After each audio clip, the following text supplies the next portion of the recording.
Salut les amoureux de la réserve officielle. Salut. Israël Moutamba a frappé fort, très fort, mes bien-aimés. Thérèse Kaikwamba critique sur sa grossesse. Et Israël Moutombo prend sa défense et recadre tous les gens qui critiquent Maman Thérèse. Alors, mes bien-aimés, les Congolais, pourquoi vous critiquez? Mais wana eza affaire na ye privé. Pourquoi faut boya na nini na réseaux sociaux? Souka za na zim. Akobota bébé za mabete? Pourquoi vous le basez meza ya Félix? Hein? Pourquoi les Congolais? Nanya loka bino? Abonnez-vous massivement sur notre chaîne La Réserve Officielle et partagez cette vidéo massivement. Que l'Éternel Dieu vous bénisse. Affaires étrangères.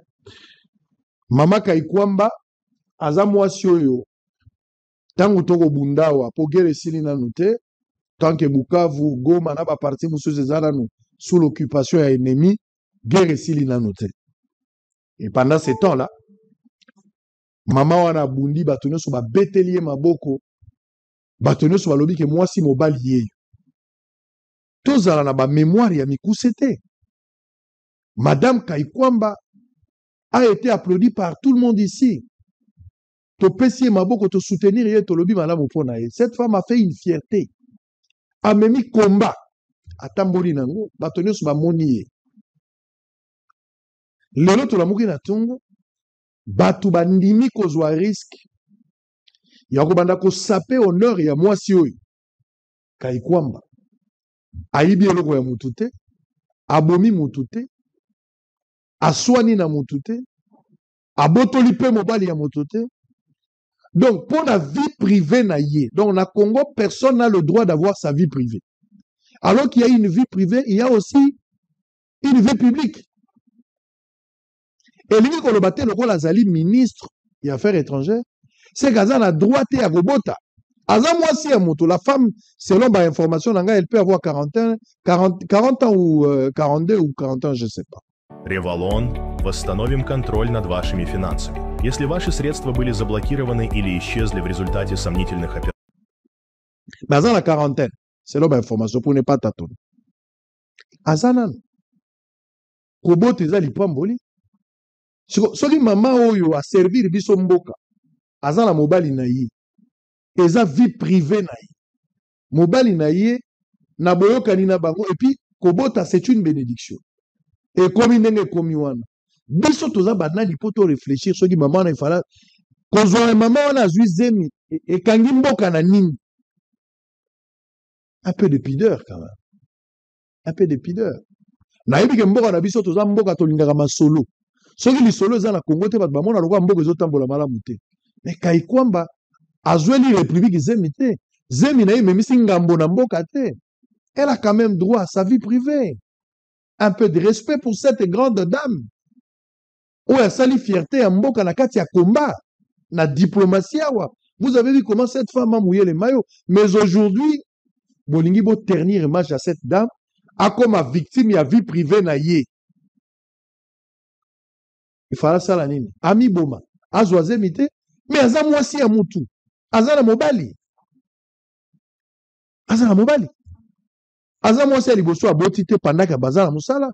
Aminata awa, botaki awa, azalaki ministre, ceux qui vice-ministre repesté.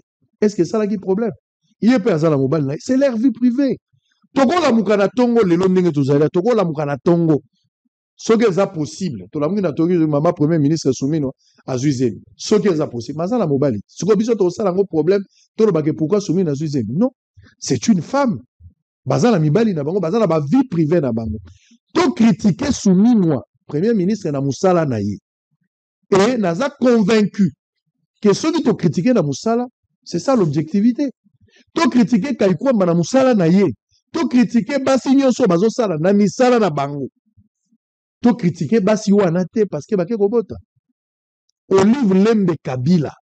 Azalaki mwasi ya mokonzi ya mboka Joseph Kabila. pendant qu'Aza la présidence de la République première dame, aboti bana na eti. Est-ce que ça a un problème à poto ba maman Olive aboti ponani? Mais à deuxième il maza moi si à mon compte. Et ça a un problème te. Donc ce qui motozali ministre, même si on a la responsabilité, même ce qui est mon azalaki président, ce qui est ce n'est pas une honte. Zemi eza bénédiction. Botika Kaikwamba kimia. Botika basi ya gouvernement kimia. Ba baza na gouvernement. Kaikwamba zemi premier ministre akokaki kozwa oyo muso ba oyo balingi bapota baza basi baza na mibali na bango, il faut to respecter ba vie privée na bango. Mutu moka kota na ba vie privée na bango te ki aboti. Eza bozoba. Et puis ba uti ko sala message bango moko. Déclaration personnelle de Thérèse Kaikwamba Wagner. Ces derniers jours, plusieurs publications et vidéos diffusées sur les réseaux sociaux ont relayé des propos mensongers et diffamatoires à mon encontre, portant atteinte à ma dignité et à celle de ma famille. Cette attaque ont tenté d'essuyer ce qui aurait dû rester un moment d'intimité. Voilà! Et de joie pour ma famille. Elles ont aussi cherché à me discrédibiliser et à faire ma voix dans l'exercice de mes fonctions.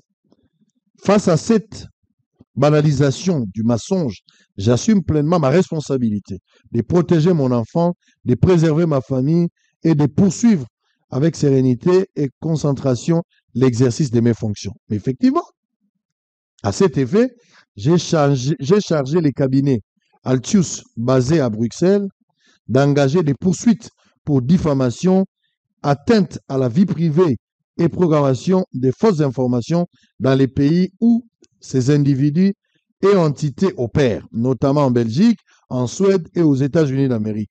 Enfin, que les responsables de ces mensonges soient appelés à en répondre devant la justice. Ces procédures vireront dans un premier temps, Batangi Bakomo, M. Perrault, opérant depuis la Belgique, responsable de la chaîne CPL TV, Emmanuel Banzouzi, responsable de la chaîne Bishop National, opérant depuis la Suède, ainsi que les sites congointelligence.com.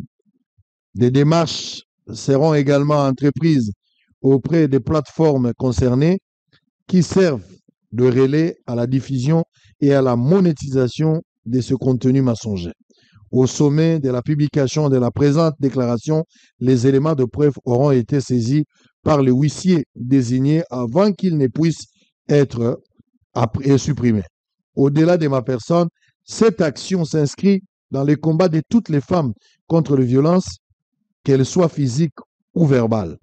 Les dénigrements et le propos injurieux sexistes qui persistent dans nos sociétés, aucune femme, publique ou non, ne devrait voir son corps ou sa vie privée transformée en champ de bataille.